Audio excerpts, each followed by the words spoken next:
Imagine celebrating your birthday one weekend, and then bam, you wake up and see your partner's face plastered across the news, a murder victim.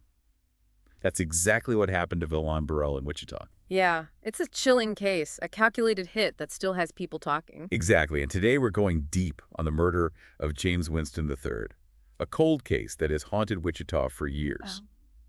You know, you guys sent us a ton of stuff, police interviews, news reports. We even got some first-hand accounts from James's family and friends. We did, so we've really tried to break it down. Yeah, distill it down, boil it down to the essentials. So that we can try and figure out what happened. Exactly. So let's set the scene, right? Let's do it. February 2020, 3 a.m., Sure. quiet apartment complex in Wichita. James Winston III is asleep in his bed. And suddenly, 2 people break into his apartment. And he's shot. Multiple times. Multiple times. 10 to be exact. 10 shots. And from what we can tell, there was no sign of forced entry, no struggle. They didn't steal anything. Nope, they just left 10 shell casings. From 2 different guns. Right, and that was a huge red flag for investigators right away. Oh, absolutely. 2 different guns. This wasn't random. This was planned. This was personal. And that's where the McPherson family comes into the picture. Right, right. Because they had a history with James stemming from a pretty tragic event, the death of Maya. James's ex-partner and mother of 2 of his kids. Yeah. Oh. Now, the McPhersons, they blamed James for her death. They did. They said he was responsible, and the bad blood between them was, well, it was pretty evident. Oh, yeah. Custody battles, heated arguments. Even threats of violence. In fact, just days before James's murder. Days before? There was a physical altercation between James and one of the McPherson brothers. So, to the police, the motive seemed clear, and they immediately zeroed in on the McPhersons. Seems straightforward, right? But here's the thing. Okay. Is anger enough to lead someone to kill? Yeah. And if they were involved, why use 2 different guns? That's a good point. It just doesn't add up. It complicates things. Yeah. It really does. Because while the McPhersons definitely had a reason, well, a motive, there's no real hard evidence tying them to the actual crime. Right. Right.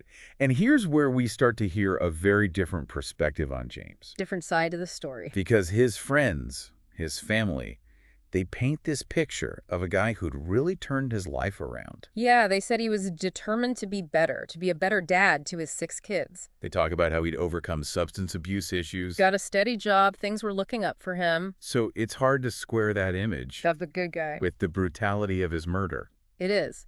So investigators knew they had to go deeper. They had to look beyond just the obvious and really follow the evidence wherever it led. Okay, so what do they find? Well, one of the first things they checked was the security footage from the apartment complex. It was pretty grainy. Of course. But you could make out 2 figures. Okay. Approaching James' apartment, then taking off moments later. To get a vehicle. They were in a light-colored Chevy sedan, but the footage wasn't good enough to get a plate or ID anyone. Okay, so the car, dead end for now. Right. So then they turned to the shell casings, and this is where things get really interesting. How so? Well, those casings, they were linked to another unsolved murder. Okay. But not in Wichita. This one was all the way over in Kansas City. Kansas City. Yeah. Now what? And get this, the victim in that case was also shot multiple times with 2 different caliber guns. So now investigators are thinking, hold on a second. Is there a connection between these 2 cases? Could be the same person or people responsible for both. Right. And then months later, there's another break. The murder weapon, one of the guns used to kill James, pops up during a carjacking. No way. Where? Kansas City, again. What are the odds? I know. So they catch the guy. Sadly, no, he gets away. But at least they had the gun. That's something, so they were able to trace it. They did. Back to the original owner, a woman named Stacy. Stacy. And she lived in Wichita. Oh, wow. Okay. So they go to question her. Yeah. She clams up, Uh-huh. refuses to cooperate, won't say a word. What? So this Stacy, she's got a gun that's used in 2 murders. 2 murders, yeah. And she won't talk to the police. Not a word. I mean, come on, that's suspicious. It is, and it just raises a ton of questions. I mean, why wouldn't she cooperate? Is she scared? Is she protecting somebody? Or maybe she knows something big and she's just too terrified to say anything. Like she's holding all the cards, but she's refusing to play them. Exactly. So we're left with all these threads. A lot of loose ends. The McPhersons with their motive, this possible link to Kansas City, and this mysterious Stacy who's keeping her mouth shut. It's like we've got all these puzzle pieces, but no idea how they fit together. It's a real head-scratcher. Yeah, and without that clear picture, well, that's what leads to a case going cold. It does. But that doesn't mean people stop searching for answers. Right. James's family and friends, they're still fighting for justice. Absolutely. And investigators haven't given up either. They're still hoping. And so that's where we need to dig in, right? Examine each possibility, see if we can maybe untangle them. Yeah, see if there's, just one tiny piece of information that might break this thing open. Right. So let's start with the McPhersons. Okay. We know they had a motive, but we need more than that to convict someone. Of course. Unknown evidence. Did they have the opportunity, the means? Could they even pull this off? The police looked into their alibi, right?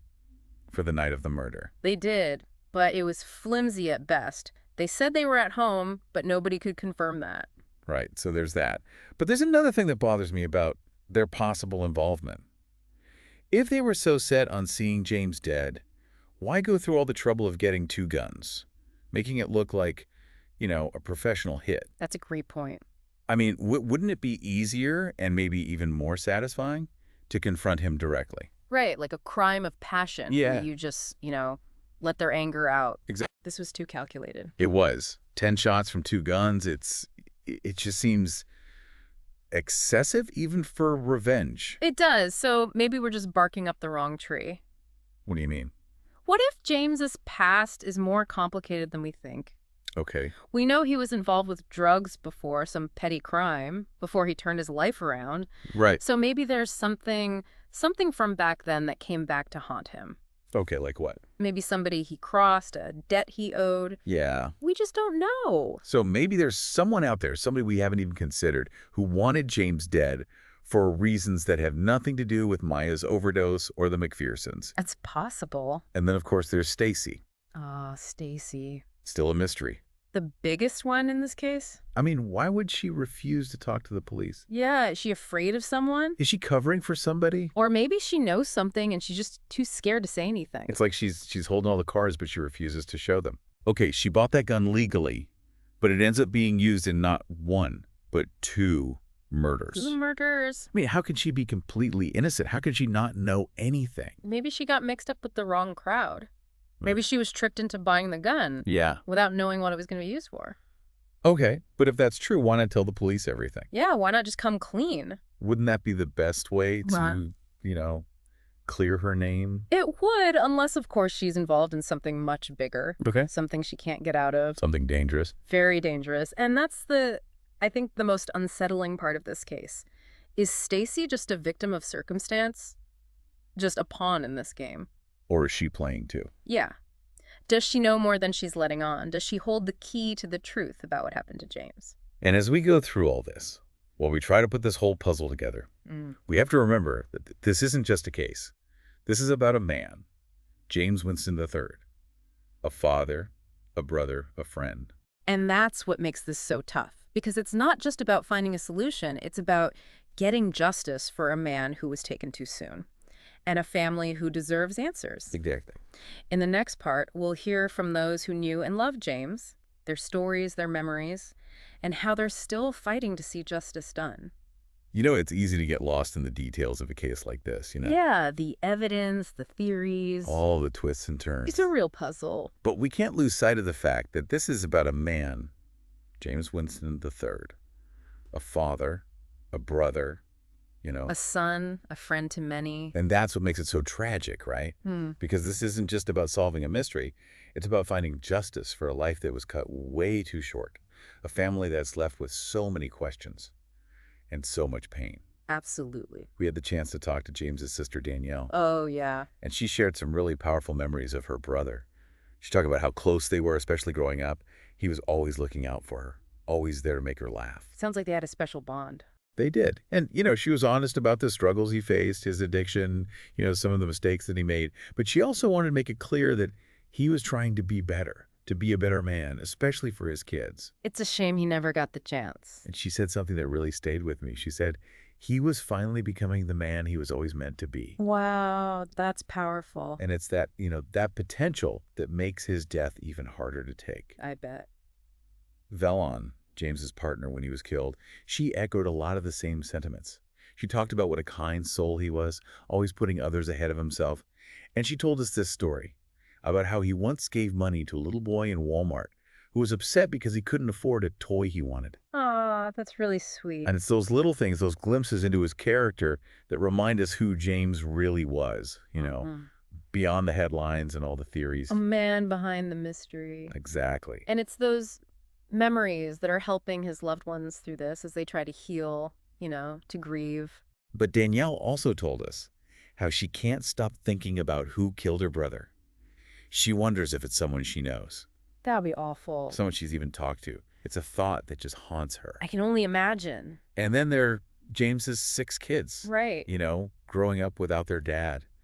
They'll never get to share those special moments with him anymore. Birthdays, graduation. Weddings, yeah. It's just heartbreaking. It really is. And it reminds us that violence, it has these ripple effects. One act can have consequences that last for generations. Absolutely. But even with all the grief, all the questions, there's still hope.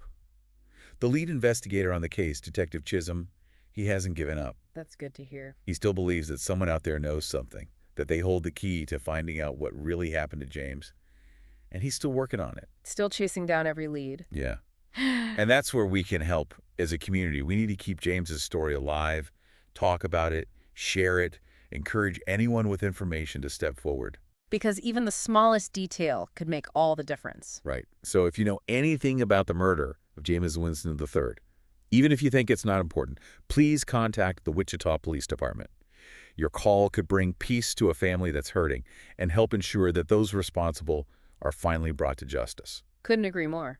Yet at the end of the day, let's remember James Winston III not just as a victim, but as a man who loved, who laughed, he struggled, but he was trying to build a better life for himself and his kids. He deserves justice. And his story reminds us that every life matters. Yeah. Every life has a story, and every life deserves justice.